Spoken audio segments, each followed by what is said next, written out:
Hello everyone, I'm Rajeshri. A very warm welcome to you all in today's episode. And a huge thanks for being with me in this new experimental musical journey of mine. Today, after the past 3 episodes on Mozart, Beethoven, and our late Queen Elizabeth II, I thought I want to do something completely different. And as the title suggests, yes, indeed, this episode is on the old, traditional, comfort British food, fish and chips. And why I have decided to go ahead and do this. A couple of months ago, I read a book. I've been actually enjoying this dish for many years, but in that particular book there was a chapter. The book is written by the great comedian and writer Billy Connolly, Journey to the Edge of the World. And in that book there was a chapter on fishermen catching cords in the ocean. Right after reading that chapter, my perception, my feelings, my emotion entangled with this particular dish has completely changed.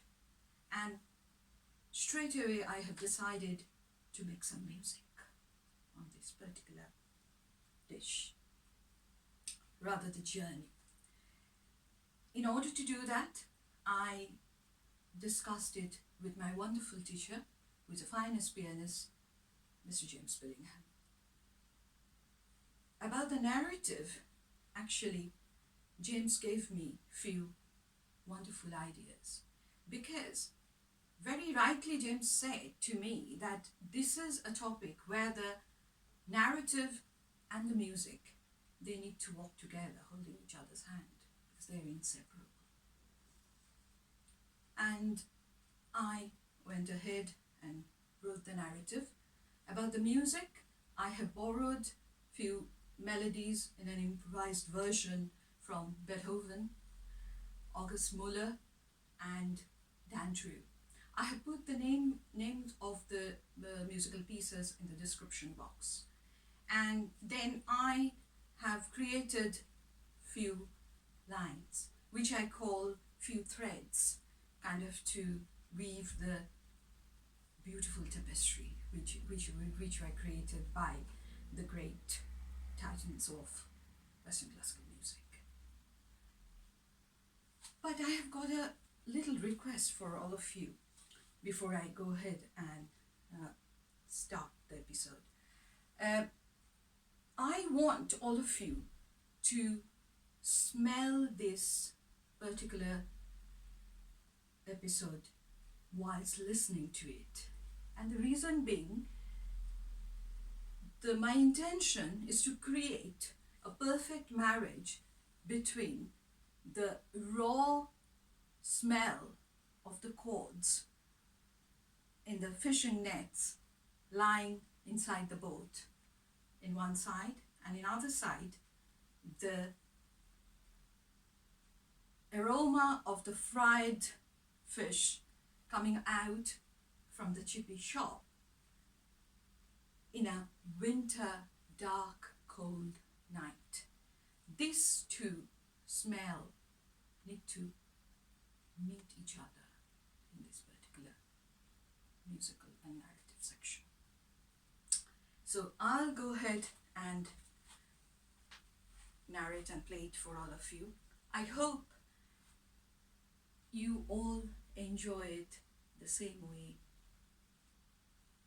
the feelings I experience whilst creating it. Thank you very much. Thanks for listening.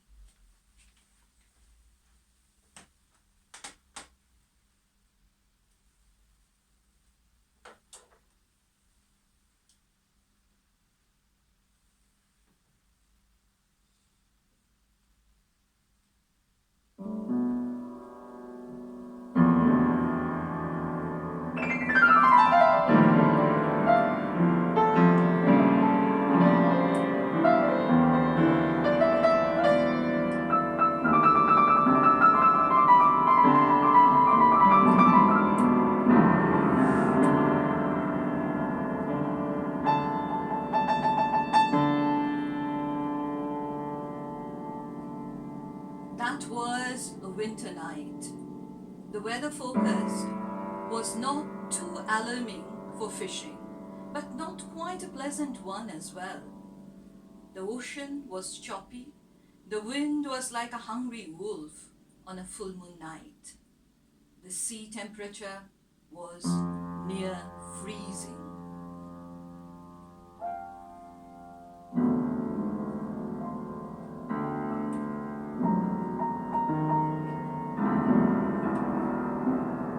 But Charlie and Jason were all ready with their boat for fishing cords. Their young blood was ready for a challenge. They considered their jobs as the best one in their little world. It certainly makes their granddads proud, especially coming out on a stormy night like this. They both come from a small fishing village. Just around 20 fishermen families live there with very little demands, quite content with the smell of raw fish rather than the aroma of the Parisian perfumes.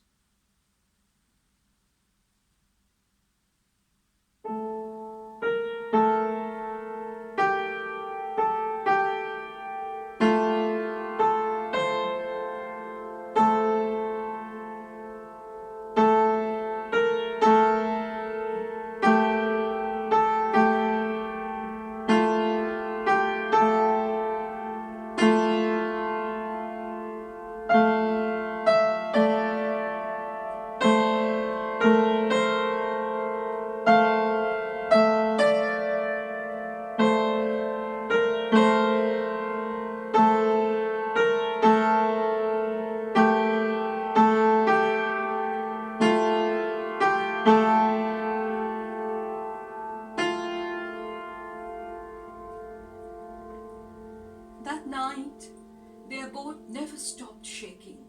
Ocean was behaving as if it was a nightclub of Vegas. But Charlie and Jason kept their adrenaline kept orchestrating with the music of the sea. They did wonder at times whether they'll be able to get back home or not next morning.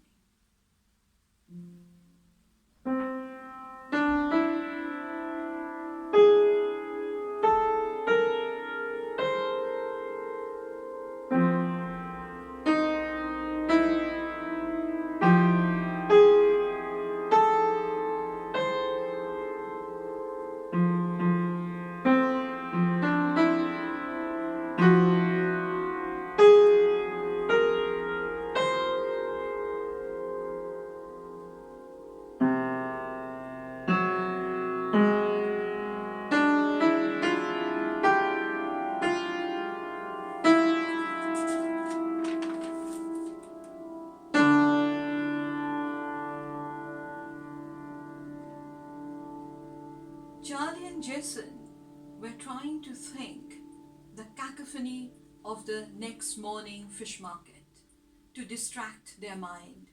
And sometimes they were thinking of their usual Thursday gathering at the local pub, where the village people gathered to listen to their fishing adventure stories. They know it is not just a job, it is much more than that. They create stories for the next generation of fishermen. Their trawler got filled up with a happy amount of cod pretty quickly. That night, luck was on their side. And now, time to head towards the shore. As the night was walking towards dawn, their boat at last ambled onto the shore. They successfully sold their catches, fetched a good price, and headed towards home. That morning, the owner of the village fish and chippy, Sean and Will, visited the market as well. They actually ended up buying most of the cords caught by Charlie and Jason. They were very pleased by their purchase.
stealthily Friday evening slipped into the show of the real life. Emily, the flower lady of the village, closes her shop a little early every Friday and takes a gentle stroll towards Sean and Will's chippy to collect her fish supper as a kind of ritual. That evening, she didn't know why she sprinkled on herself the most fragrant perfume.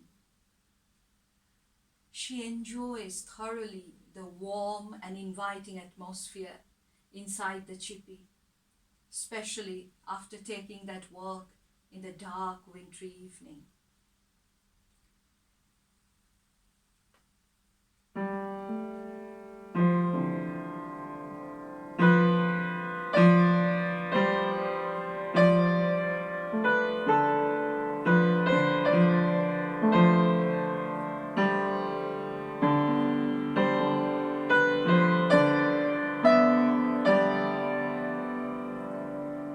That night, as soon as she walked through the door, Will asked her in his usual husky voice, "Do you want fish?"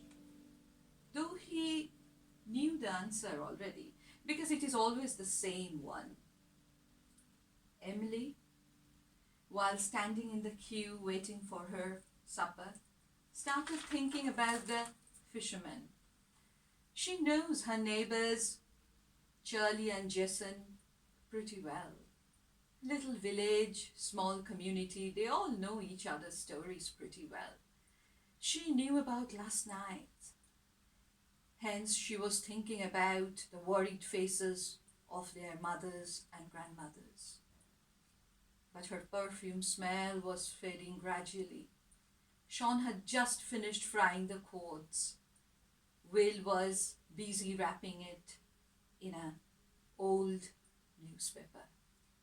A good old British tradition.